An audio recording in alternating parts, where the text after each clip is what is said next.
What's going on, guys? I'm Zach from the Lumios Post, where we talk about all things Pokemon, and today we're going to be talking about the Pokemon world, specifically the timeline of the Pokemon world.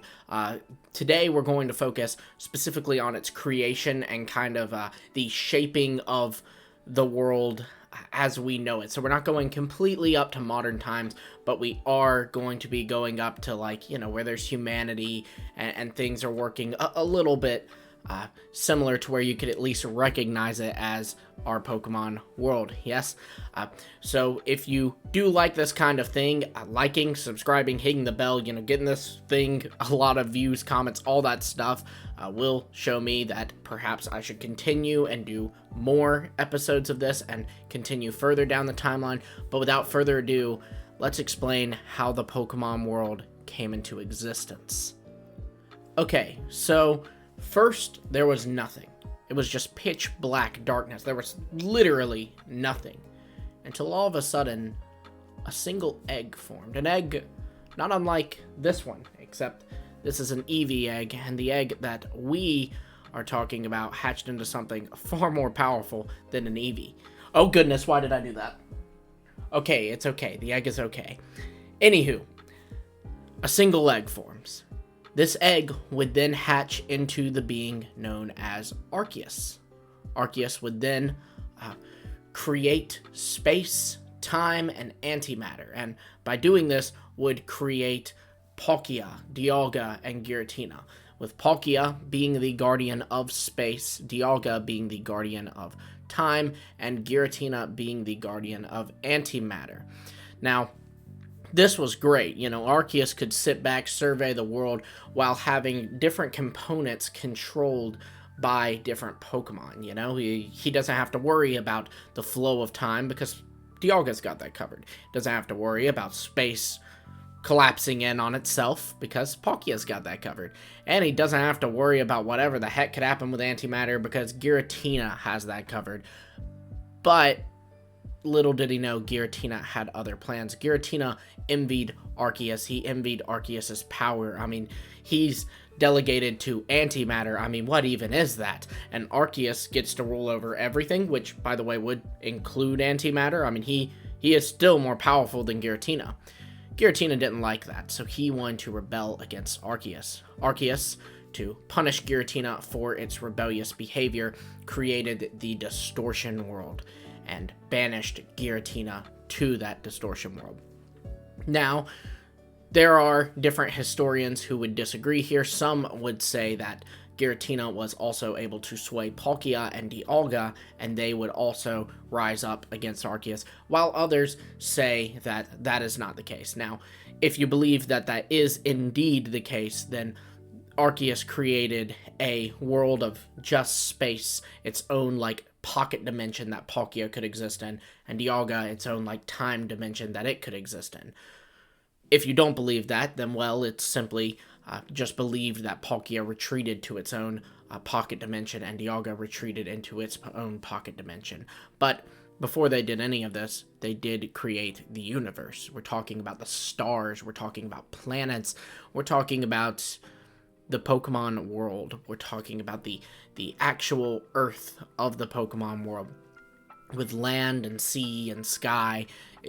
Pokemon would eventually inhabit this world, but not quite yet. So far, the only Pokemon are indeed still Arceus, Palkia, Dialga, and Giratina.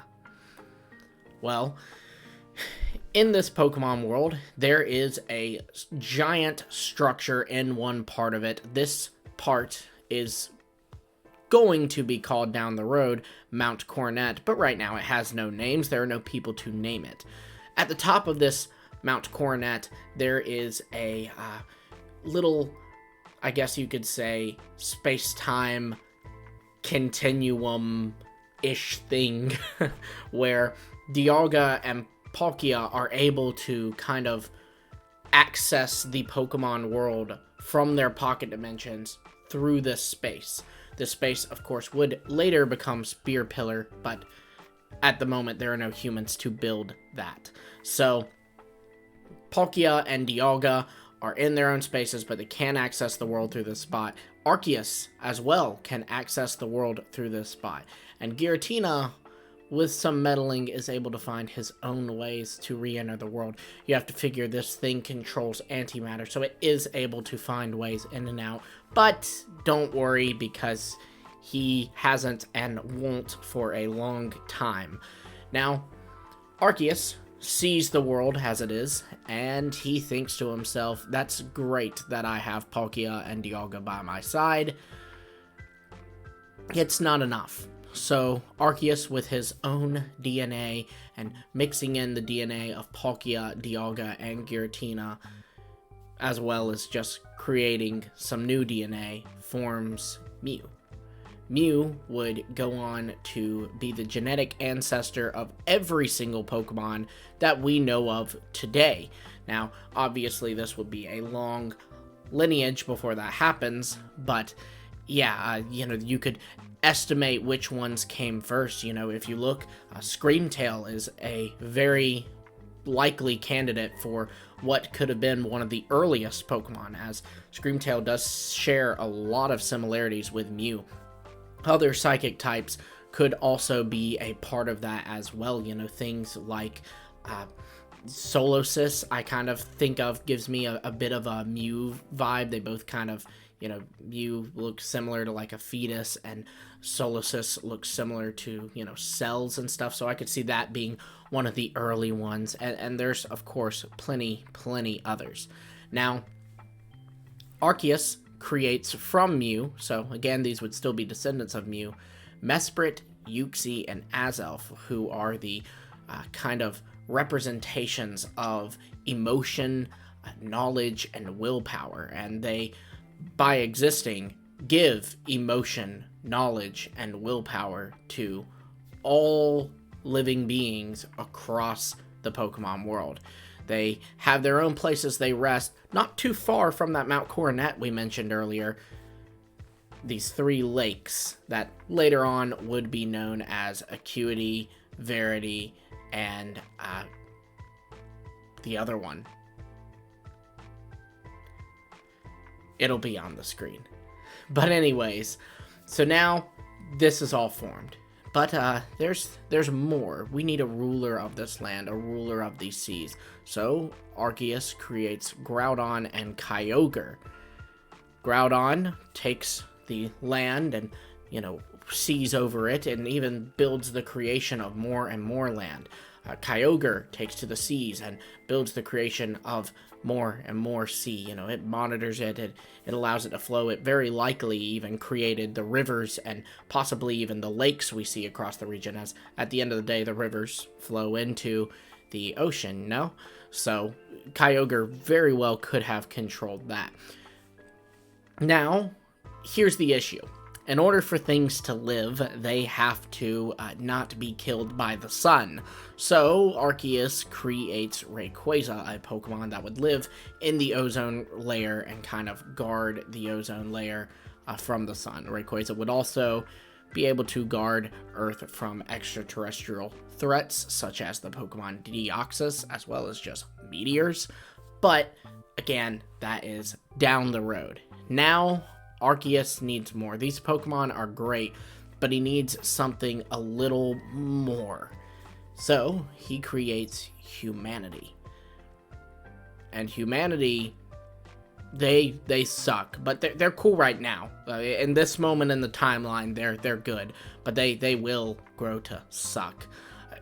But that doesn't matter. Humanity, small pockets at first, I'm sure. They spread across this continent and form their homes, and now Arceus thinks to himself, we have one giant landmass, we should probably split that up. So, he creates Regigigas. Regigigas would take these continents and pull them apart, pulling them to different corners of the Earth, the globe, just, really creating a world that we would recognize today. Well, the people saw the Regigigas power. Now, likely multiple of them were created because there are multiple places where these humans would seal them. People would seal Regigigas in the Snow Point Temple, as it would later be called. People would seal it underground in the Crown Tundra, as it would later be called, as well as people even sealing it off in the Hoenn region. Now, with 3 Regigigas sealed, there's one issue. Regigigas, before it was sealed off, was able to create 5 Pokemon that we know of, at least for now. And that was Regice, Registeel, Regirock, Regidrago, and Regieleki. Now, these Pokemon also very, very scary. They're very powerful Pokemon. They control elements that humans have not yet mastered. So the humans seal those off too. You can start to see why I say that they suck. They just kind of, oh, I don't understand that, let's lock it up. So they seal off these Regis, and they make a special seal on Regigigas where it can only be opened by being accessed from the other Regis in its region. So in Sinnoh and Hoenn's case, no worries, you only need Regirock, Regice, and Registeel. But in the Crown Tundra's case, where Regigigas was able to create a Regidrago and a Regieleki, you need Regidrago and Regieleki as well to free Regigigas from its prison in the ground. But yeah, this is kind of the formation of the world as we know it today. But with humanity comes even more creation and even more technological development, as well as war, including a war that at this time is currently surging between Kyogre and Groudon. But maybe we'll do more on that later. Be sure to let me know in the comments below what your favorite part of the Pokemon timeline is. Like, if you could have a game where you could see any of these events, what would your event be? Be sure to also like, subscribe, and hit the bell for notifications. It greatly helps the channel, so I do appreciate it. And until next time, I will see all of you later.